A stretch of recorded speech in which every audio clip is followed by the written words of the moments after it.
ये इंडिकेटर्स वाली बात भी मैं आज आपके साथ कंप्लीट कर लेता हूँ। ये मैंने अभी आपसे बातें नहीं की थी। देखो बेटे, इंपेयरमेंट कब की जाती है? जब आपको इंडिकेशन होती है, जब कोई इंडिकेटर हो तब आप उसकी इंपेयरमेंट करते हैं। अब इंडिकेटर दो तरह के होते हैं, एक इंटरनल और दूसरा एक्सटर्नल इंडिकेटर्स।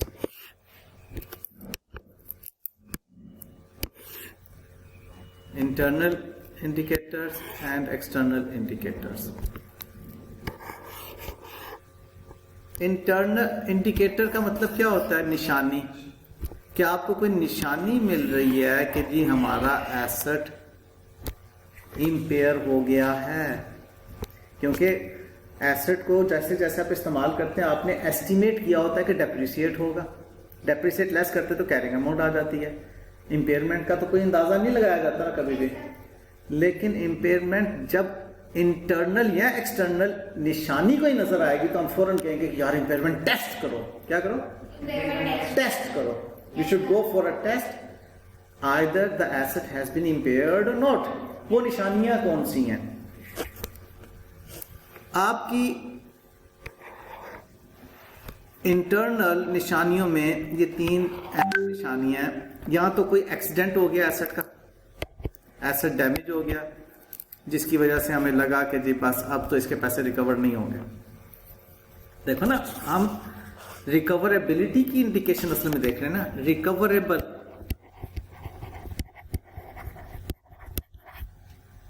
हम ये देख रहे हैं कि क्या इसकी रिकवरेबल अमाउंट जो है डैमेज तो नहीं हो गई। रिकवर कैसे होता है एसेट? या इस्तेमाल करने से या बेचने से। सादा बात कर रहा हूं, कॉन्सेप्ट में उतारना है इस बात को। आप अगर गाड़ी किराए पे चलाते हो, यानी कि आप इन ड्राइव, ऊबर या क्रीम पे गाड़ी चलाते हो, तो उस गाड़ी के पैसे कैसे पूरे होंगे? या आप उसको चलाते रहें, इस्तेमाल करें, या आप उसको बेच दें। किसी भी एसेट के दो ही तरीके हैं ना उसको रिकवर करने के, जिसे कहते हैं पैसे पूरे हो गए। पैसे कैसे पूरे होंगे? या इस्तेमाल करने से या बेचने से। तो इसी को आप अंग्रेजी में आ जाओ, इस्तेमाल करना वैल्यू इन यूज, बेचना fair value less cost of cell.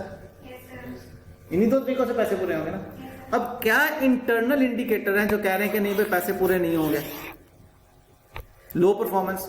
अगर उस एसेट की परफॉर्मेंस लो होगी है तो वैल्यू इन यूज रखेंगे तो गिर नहीं जाएगी उसकी वैल्यू इन यूज। बेचेंगे तब भी परफॉर्मेंस लो को मार्केट में लोग तो सस्ता ही खरीदेंगे। तो इसका मतलब एक इंडिकेटर आ गया कि कैरिंग अमाउंट रिकवर नहीं हो सकेगी। जितनी हम कैरिंग अमाउंट, हम कह रहे हैं कि 100 मिलियन है एसेट की कैरिंग अमाउंट, लो परफॉर्मेंस इसकी हो गई है, तो इसका मतलब 100 मिलियन रिकवर नहीं हो सकेगा, भले हम यूज करें भले हम बेचें। तो टेस्ट तो करके देख लें, तसल्ली दे लेना अपने आप को टेस्ट करने की। तो ये लॉजिक है इसकी। फिर accidental damage of the asset, restructuring और रीऑर्गेनाइजेशन ऑफ द एंटिटी।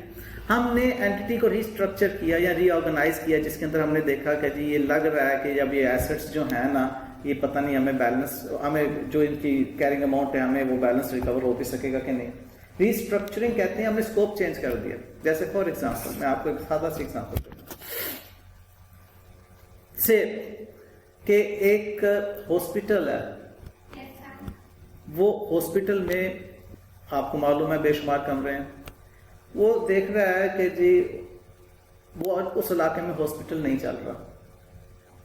वो कहता है कि जी इस हॉस्पिटल को, बिल्डिंग को खाली करके इसे हॉस्टल बना दो बच्चों का, क्योंकि बहुत सी दुनिया अब यहाँ पर जो है ना पढ़ने के लिए आ रही है, तो हॉस्टल बना दो। अब मुझे बताइए, हॉस्पिटल जब चल रहा था तो उसके थिएटर इक्विपमेंट्स तो बेनिफिट दे रहे थे। जब हॉस्पिटल को बंद कर देंगे थिएटर इक्विपमेंट बेनिफिट देंगे उसके एसीज जो हैं वो उतना बेनिफिट देंगे। फॉर एग्जाम्पल उसमें बच्चे कहते हैं नहीं जनाब हमने तो एसी लगाने नहीं है। कुछ बच्चे होते हैं वो कहते हैं ठीक है। या कोई ऐसी सिचुएशन है जिसमें कि वो कहते हैं कि जनाब इतने सारे एसी नहीं चलेंगे, कम चलेंगे, तो अब आपको मतलब वो इतना रिकवर तो नहीं हो सकेगा। तो इसका मतलब है कि जैसी रिस्ट्रक्चरिंग या रीऑर्गेनाइजेशन हो रही होगी, आपके बहुत से एसेट्स अपनी वैल्यू लूज कर सकते हैं। इंडिकेशन है ये कि हुई नहीं है। जब तक हम टेस्ट नहीं करेंगे। तो ये इंटरनल इंडिकेटर्स हो गए।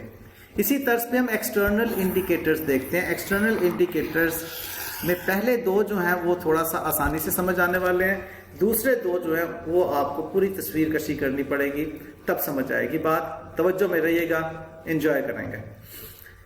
अगर एसेट की मार्केट वैल्यू गिर गई तो fair value less cost to sell कम हो जाएगी। एक इंडिकेटर तो है ना।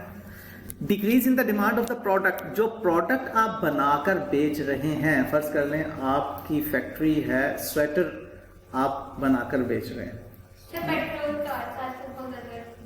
नहीं चलो स्वेटर कर लेते हैं ना, स्वेटर बनाकर आप बेच रहे हैं, पता चल गया कि लोग जो स्वेटर नहीं पहन रहे वो तो जैकेट्स पहन रहे हैं, लेदर का ट्रेंड आ गया, लोग वूलन स्वेटर नहीं पहन रहे, लिहाजा आपकी जिस मशीन पे स्वेटर बन रहा है वो मशीन अगर यूज करते रहेंगे तो उतना बेनिफिट नहीं देगी जितना कैरिंग अमाउंट है। एक इंडिकेटर आ गया ना उसका। लिहाजा ये इंडिकेटर भी समझ आ जाता है, दोनों इंडिकेटर समझ आ जाते हैं कि जी इसकी वजह से आपकी वैल्यू इन यूज या आपकी फेयर वैल्यू लेस कॉस्ट गिर गई। अब दूसरी बात की तरफ आए। दूसरी बात ये, तीसरी बात, increase in market interest rate. आपने बचपन में ये बात बहुत गौर से सुनना बेटे, बचपन में जब रट्टा लगा के आपने क्वांटिटेटिव मेथड पढ़ा था उस वक्त आपने ये रट्टा लगाया था कि डिस्काउंट फैक्टर जितना ज्यादा होगा, डिस्काउंट रेट जितना ज्यादा होगा फैक्टर उतना कम होगा। नहीं, ये तो रट्टा नहीं लगाया था। पक्का ये चीज थी, ठीक है ना। प्रेजेंट वैल्यू उतनी कम, वो और से सुन लो, डिस्काउंट रेट, इंटरेस्ट रेट जितना ज्यादा होगा डिस्काउंट फैक्टर उतना कम होगा और आपकी प्रेजेंट वैल्यू उतनी कम होगी, और इंटरेस्ट रेट जितना कम होगा आपका फैक्टर उतना ज्यादा होगा, प्रेजेंट वैल्यू उतनी ज्यादा होगी।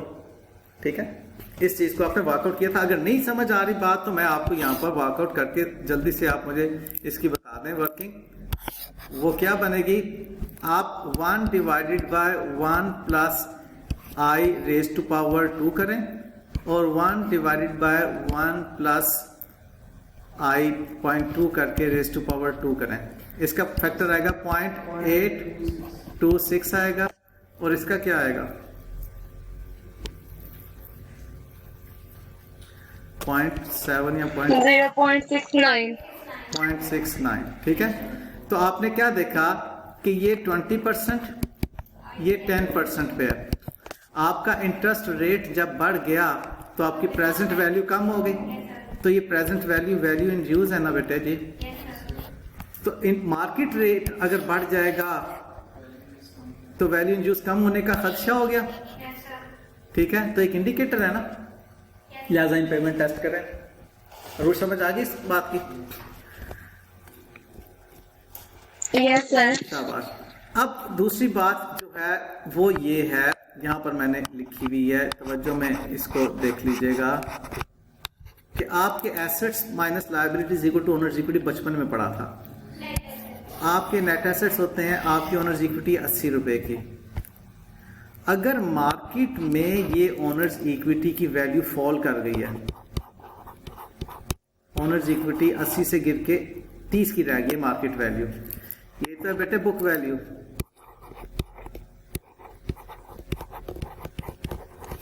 और मार्केट वैल्यू जो है वो फॉल कर रही है 30। लायबिलिटी तो आप उससे कम नहीं कर सकते, जिनके पैसे देने हैं 20 के 20 देने हैं। असर किस पे पड़ेगा, आपके एसेट्स पे। ठीक है, आपकी लायबिलिटी तो उतनी रहेगी, आपके एसेट्स जो होंगे वो लूज हो जाएंगे। तो इसका मतलब है कि जब मार्केट वैल्यू गिरती है तो अल्टीमेटली एक खदशा पैदा हो जाता है कि हमारे assets will lose their recoverability. बताओ बेटे, ये चौथी वाली बात भी क्लियर हो गई। Decrease in the market capitalization comparing with the book value of the assets. अब मार्केट कैपिटलाइजेशन कैलकुलेट कैसे होती है? आप मार्केट कैपिटलाइजेशन को कैलकुलेट करने के लिए जो शेयर प्राइस मार्केट में मौजूद होती है उसको नंबर ऑफ इक्विटी शेयर्स के साथ मल्टीप्लाई करते हैं तो आपके पास मार्केट कैपिटलाइजेशन आ जाती है। तो अब अगर मार्केट में प्राइस गिर गई है उसकी, तो आपकी मार्केट कैपिटलाइजेशन फॉल कर जाएगी ना बेटे जी। बात को फॉलो किया? Yes, sir. ये थी जी